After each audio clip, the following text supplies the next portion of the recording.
Salut tout le monde et bienvenue au podcast Les vraies affaires zéro bullshit. Merci beaucoup d'être là. J'ai oublié de vous dire quelque chose hier, puis je veux vous le dire aujourd'hui. Est-ce que vous avez remarqué sur mon nez, qu'est-ce que j'ai là? Ben, c'est parce que je me suis tiraillé avec mon chien. Puis j'ai eu un petit coup de patte dans la figure, puis on s'entend avec la grosseur de patte de Bubble, ben, fait que une petite échymose.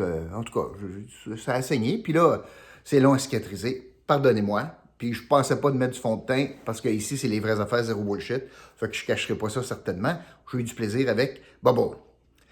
Si vous n'êtes pas abonné, abonnez-vous. Si vous êtes abonné, partagez. Puis n'oubliez pas, vous pourriez gagner 100$ si vous cliquez sur le lien dans la description.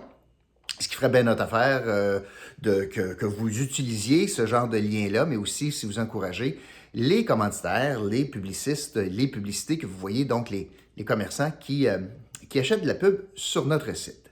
Donc, merci de faire ça. Aujourd'hui, je vais vous parler de l'annonce de Justin Trudeau concernant les infrastructures, notamment en transport collectif. Une annonce importante qu'il a fait hier. Je vais vous en parler sous deux angles. L'annonce de M. Trudeau, environ 15 milliards de dollars sur 8 ans, je vous parle de cela. Je vais vous dresser un peu le portrait de cette annonce-là. Est-ce que c'est grosse annonce, petit magasin? Vous déciderez. Puis je vais vous parler de la réaction de la ville de Gatineau par rapport à cette annonce-là, parce qu'on sait que nous, on est en ligne pour parce qu'on est allé quêter de l'argent à Ottawa pour financer un tramway dans le secteur Elmer. Je veux vous parler de cela également. Alors, commençons. Alors, M. Trudeau, il a annoncé quoi? Il a annoncé qu'il promettait d'injecter 15 milliards de dollars, 14,89 là, 15 milliards de dollars sur 8 ans pour le transport collectif au Canada. Et il dit que de ce montant-là, il y aura 3 milliards de récurrents à partir de l'année, 2026-2027. Alors, c'est loin. Il y a 3 milliards dans le 15 qui va être récurrent, ça veut dire que ça revient à chaque année pour permettre aux villes de mieux planifier. Mais ça va arriver que dans 5 ans, en 26-27. OK. Ça, c'est l'annonce d'hier. On va regarder la stratégie derrière ça. Bon, premièrement, on va s'entendre que ce genre d'annonce-là, c'est bien cute, mais ça va faire partie, ça va être une annonce dans le budget. Ça va être contenu dans le budget qui va être déposé. Ça fait 2 ans qu'on n'a pas eu de budget au fédéral, COVID oblige. Mais là, d'ici quelques semaines, on va avoir un budget et la mesure sera fort probablement, très certainement, dedans. Où on va projeter le Canada dans l'avenir, puis sur 8 ans, imaginez, là, sur 8 ans, c'est bien des élections fédérales, hein? C'est minimalement 2, peut-être 3. Alors, on va projeter le Canada dans 8 ans. On va mettre ce montant-là, donc cette promesse-là, dans le budget. Qu'est-ce que ça veut dire pour un gouvernement minoritaire? Eh bien, ça veut dire que ce n'est pas très contraignant. Ça veut dire qu'ils vont proposer le budget. Puis s'ils réussissent à convaincre, par exemple, le NPD de supporter le budget, bon, ben, ils vont être capables de continuer à gouverner sans aller en élection générale bientôt. Puis de toute façon, c'est pas des gros montants. Première année, c'est à peu près quoi? 2 milliards, 2 milliards et demi qu'ils vont mettre dans le pot. Pas beaucoup d'endroits où est-ce qu'on est prêt à décaisser ça parce que les projets sont pas prêts, etc. Fait que c'est pas un gros drame. Ça va faire partie de la relance économique, bien sûr, dans le cadre de la relance économique. Ça, c'est correct. Si, par contre, le gouvernement se fait défaire sur le budget, ben, ils vont être capables de dire, voyez-vous, les méchants oppositions, là, les bloquistes, les conservateurs, le NPD, ils ne veulent pas dépenser en transport en commun. Si nous autres, les bons, là, les libéraux, on a promis ça, nous autres, là, même si on a des déficits épouvantables, on a promis ça. Et ce que ça va faire, c'est que ça va devenir, dans le fond, le budget là, de M. Trudeau qui déposerait puis sur lequel il se ferait battre, ça va devenir son programme électoral. Alors là, il va s'en aller en campagne en disant, ben écoutez, si vous souhaitez avoir de l'argent pour le transport en commun, vous êtes obligé d'élire les libéraux. Gardez les autres partis, ont voté contre. Fait qu'ils sont contre ça.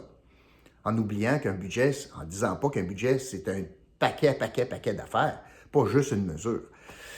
L'autre chose qui est pas mal importante, là, c'est qu'il faut comprendre que cette annonce a été faite, pas par hasard, mais à la Fédération canadienne des municipalités, la FCM. Au maire qui siège à la FCM, le premier ministre a annoncé ça lors d'une conférence qu'il tenait avec les maires des principales villes du Canada. Pourquoi?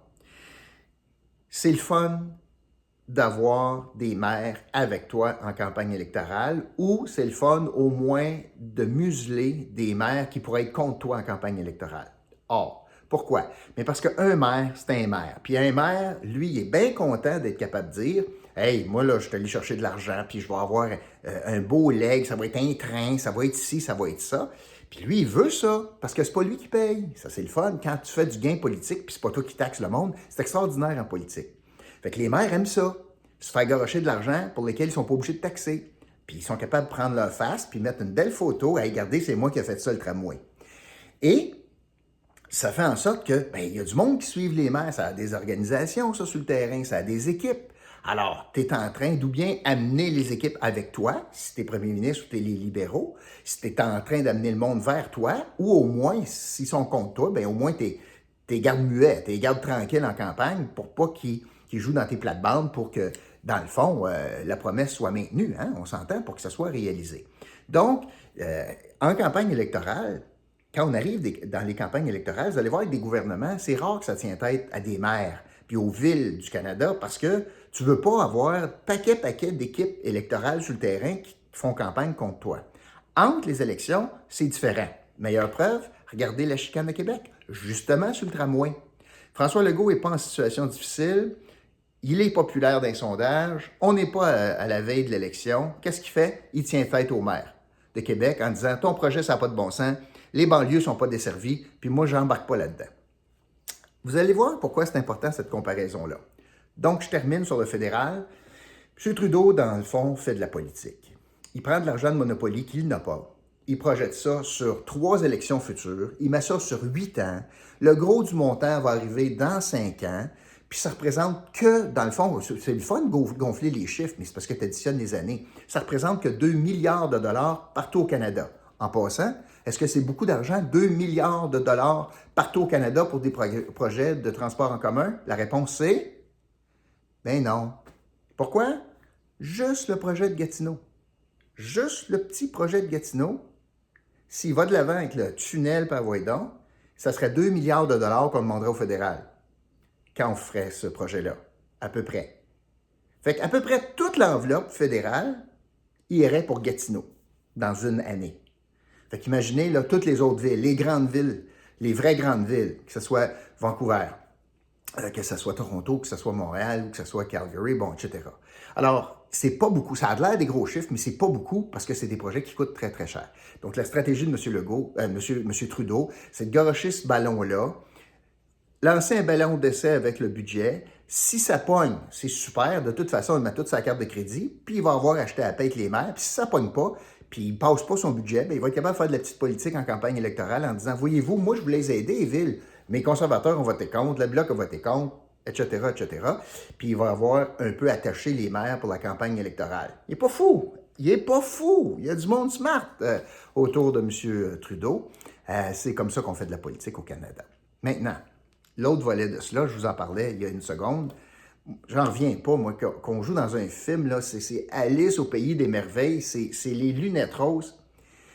Je vous rappelle, à Québec, projet de 3 milliards, pas mal plus compliqué, et le gouvernement Legault, parenthèse, il y a 3 joueurs qui mettent de l'argent sur la table à Québec. La Ville met des millions de dollars, Québec met de l'argent, puis le fédéral met de l'argent. Le fédéral a déjà dit oui, puis le Québec est en train de reculer en disant « Moi, je trouve que ça ne dessert pas assez les banlieues, ton projet. » Puis là, il y a une guerre à Québec. Là. Le maire sort contre M. Legault. Il y a une vraie guerre. Si vous écoutiez la période de questions, là, écoute, ça fait 2-3 jours qu'il ne parle que de ça. Là. Alors, il y a une vraie guerre, puis c'est un projet de 3 milliards, puis c'est à Québec, il y a plus de monde, etc. Nous autres, à Gatineau, là, puis c'est bien avancé. Il y a eu un bureau d'audience publique sur l'environnement, il y a eu un BAP, il y a eu tout ça. Nous autres, c'est un projet napkin. Il y a un premier rapport qui disait que ça n'a pas de bon sens, ce projet-là. On argumente que le tramway, c'est parce qu'on veut arrimer avec Ottawa. Bullshit! On n'utilise pas les voies ferrées d'Ottawa, pas en tout, avec le O-Train, pas en tout. Nous autres, on va arriver avec un tramway, on va parker le tramway, tu vas débarquer du tramway, puis tu vas marcher jusque dans l'autre train, à la limite, ou dans l'autre autobus. La différence entre débarquer d'un tramway et débarquer d'un répibus, t'es pas plus arrimé. Fait que c'est de la foutaise, cette affaire-là. 1. 2, le trajet. Mike Duggan veut se tirer les cheveux, ça s'arrache les cheveux parce qu'on est en train de... Le monde ne réalise pas, là, mais ça va dévierger chemin d'Elmer solide puis taché. Là. puis ça va enlever de la circulation, puis c'est pas drôle, là, ce qui va arriver sur ces chemins-là. 3, on est en train de prendre de l'argent pour bâtir un tunnel au centre-ville d'Ottawa. Fait que 50% de la facture, prenez-les comme vous voulez, le Québec sera en train de planifier puis de dépenser de l'argent, le Québec est en train de dépenser de l'argent pour aller mettre un tunnel à Ottawa. Je fais encore une parenthèse. Il y a eu une chicane avec le REM à Montréal. Le Québec disait « Je ne veux pas investir une scène pour une gare à l'aéroport Montréal-Trudeau parce que c'est de juridiction fédérale. » Nous autres, à Gatineau, il n'y a pas de problème, on va aller bâtir un tunnel, on va payer 50% de la facture, bâtir un tunnel à Ottawa. Voyons, ça n'a pas de bon sens. À Québec, on dit, ça n'a pas de bon sens le projet parce que ça dessert mal les banlieues. Qu'est-ce qu'on dessert? On dessert une toute petite population à Elmer. Moi ici, j'aime ça des trains. C'est beau, c'est vite, c'est le fun. Coûte un bras, là. Coûte un bras opéré aussi. Pas très flexible. C'est trop lourd, trop cher pour le volume de population qu'il y a là. D'ailleurs, à telle enseigne qu'on ne rentre pas dans les critères présentement pour avoir du financement fédéral parce qu'il n'y a pas assez de monde qui prenne le transport en commun. C'est pas avant des dizaines d'années que ça va arriver. Puis là, on est en train de penser à changer les critères. En fait, Gatineau demande, appliquez pas de critères pour nous autres. Juste, donnez-nous l'argent parce qu'on est fin et on est beau. Puis au final, Gatineau ne mettra pas une scène, comparativement à Québec, ne mettra pas une scène là-dedans. Donc, je voulais vous en parler parce qu'on a le perfect storm là, ici. Là. On sait l'affiliation Greg Fergus, le député libéral de Elmer, son affiliation avec Action Gatineau. Et là, on sait comment est-ce que lui ne veut absolument pas une scène pour un nouveau pont à l'Est. La chicane est pognée avec Steve McKinnon. Puis on veut absolument faire un beau cadeau de départ à Maxime Pedneau-Jobin en lui livrant une patente à gosse qui est trop grosse, trop chère, pour rien. Puis on est en train de faire croire au monde qu'avec cette annonce-là, de 15 milliards sur 8 ans, nous autres, là, c'est le Klondike, puis on est bien contents, puis etc. Gatineau représenterait toute l'enveloppe fédérale pour un seul projet, pour une seule année. Comme ça n'a pas de bon sens. Moi, j'ai hâte qu'on arrête de compter des loves au monde, puis des lunettes roses, puis envoyer donc. À la limite, là, c'est une bonne annonce de 15 milliards de dollars en transport en commun à la grandeur du Canada, mais on peut-tu revenir, modérer les baskets un peu, là, puis calculer ça comme il faut? C'est sur 8 ans, le budget n'est pas passé, il va y avoir 3 élections fédérales, puis il y a des projets là, qui représentent bien de l'argent là-dedans. Si Gatineau pense qu'ils vont avoir 100% de l'enveloppe pour une année, come on! Hey! Come on! Voyons donc. Fait que c'est ça que je voulais vous dire. Et la politique, hein? Bien Seigneur. Bien, j'espère que je vous l'explique un petit peu d'un autre côté, de l'autre côté de la médaille, comment ça se joue. M. Trudeau, il n'est pas nono, là. Il n'est pas nono. Il joue stratégique, puis il veut s'assurer qu'il n'y a pas trop de mer contre lui aux prochaines élections, particulièrement au Québec.